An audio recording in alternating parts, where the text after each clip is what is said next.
We have had a lot of game-changing additions to Minecraft over the years that have made the experience of the game feel fresh and new.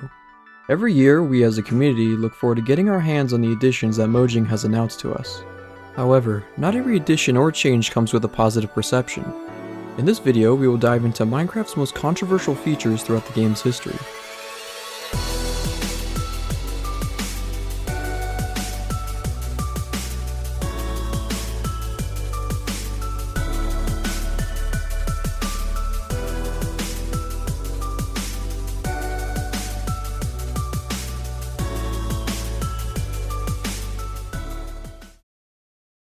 I'm going to focus primarily on specific features and updates rather than the complete updates, except for one which I will get into later. This is to pinpoint exactly what the controversy derives from within the versions. With that said, let's begin. Enchanted golden apples have been a staple of Minecraft ever since it became a feature in version 1.3.1. It can be crafted with 8 gold blocks around an apple on a crafting table, making it 9 times more expensive than a normal golden apple. However, it had the same benefits as its counterpart. This would change in 1.9. Upon eating the enchanted golden apple, the player would receive a faster health regeneration, extra hearts, damage resistance, as well as fire resistance for a brief time. It would overall make the player extremely powerful and a force to be reckoned with. Many players would make gold farms, making it far easier to access than Mojang liked, so in 1.9 you were no longer able to craft such items. Instead of making a renewable source of power, you would instead need to find these apples around the world in structures scattered throughout. Some players became upset with this and did not like the change, while most did not mind it because it would remove an extremely exploitative element of endless enchanted apples. In addition, it was criticized for being too expensive on resources to craft in the first place. At least it isn't game breaking compared to the bugs that were present in classic version 0.0.14a. Just like today, in Minecraft's early years, players always expected improvements to the project. So when update 0.0.14a was released, players were left disappointed with the addition of many bugs. These included areas of the game not loading correctly, plain white loading screens looking like the game had crashed, and worlds not saving and loading properly. But the feature that really disappointed players was the new spawning mechanic. Before, players could navigate the world by pressing R to respawn, causing players to spawn at places randomly, helping many trek the world more efficiently than walking all the way there. In the update, you were locked to one spawn location in the world when pressing R, and thus the only way to travel quicker was gone. I just wanted to say that if you're enjoying the video so far, I would appreciate you subscribing and or liking, as your support goes a long way to help support me in making content like this one. Now back to the video. In October 2013, a massive update was released known as the Update That Changed the World. This added beloved additions such as the savannah, different variations of fish, and more commands. It was well received except for one huge thing. Caverns were a lot dense and interconnected to one another. These also included rarer dungeons and mine shafts. Many veterans at the time who were used to the previous more abundant generation did not like this and wanted the feature reverted. At the same time, many welcomed the new addition because they would get annoyed at how often they would stumble upon caves on the surface of their worlds. Although this would not be as annoying as the next feature. In 2017, Minecraft would announce its first ever mob vote. People were able to vote from a Twitter poll for one of 4 mobs, with the winner being placed in the game. These included the barnacle that would suck players down underwater with its tentacle. Mob B would be a flying creature that would attack players that have sleep deprivation.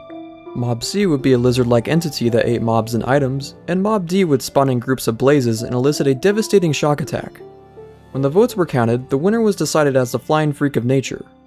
Since its introduction, it has been the most hated mob in the game and is often described as an annoyance. However, so many people do not like this mob's introduction because of its effect on playing multiplayer.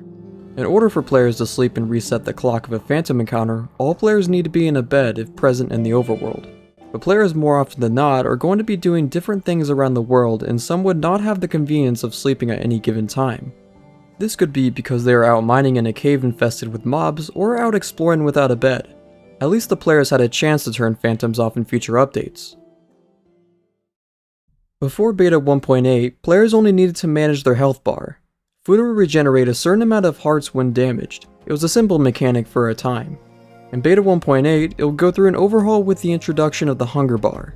The hunger bar would deplete when the player jumps or decides to sprint. At the same time, this was very controversial because it added a different approach to the gameplay. Instead of needing to eat from the occasional mob fight, users would need to eat once every few minutes as to prevent a debuff. Many thought the old system worked just fine, arguing what the purpose of the feature was even in the first place. It was a huge change for its time, but has remained a huge part of the game today and become a mainly beloved part of the game with time. In 2014, Minecraft servers will be struck with bad news. A part of the license agreement between Mojang and its users would start to be enforced. Since 2011, Minecraft's end-use license agreement had stated that you are prohibited from monetizing items that would give players advantages over others. Pretty much pay-to-win mechanics. However, many servers would do so despite this because it was never enforced. In 2014, Minecraft started cracking down on this.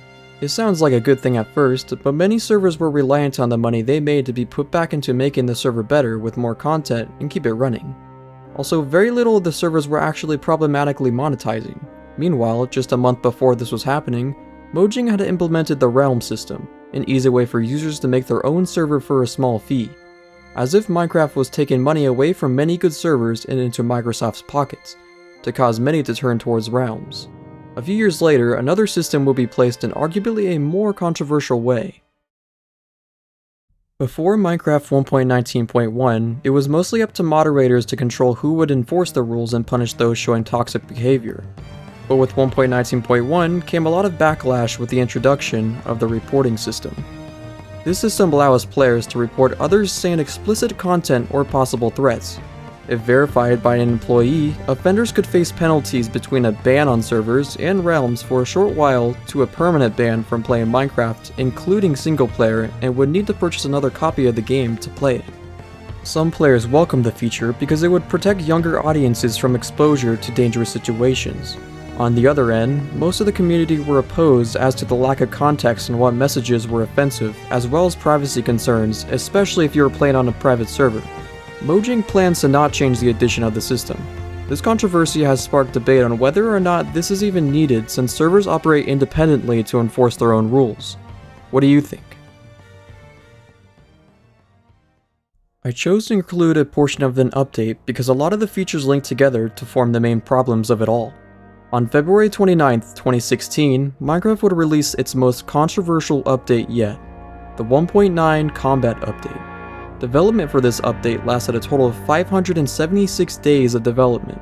It would be completed in October 2015, but went through many gameplay reworks before Mojang would release it several months later. Some of the features were actually pretty good, like the end cities in Elytra. However, with another change that impacted Minecraft's mechanics, it was bound to be controversial, and it definitely was. Before this update, players would attack by jumping around and spam attacking opponents.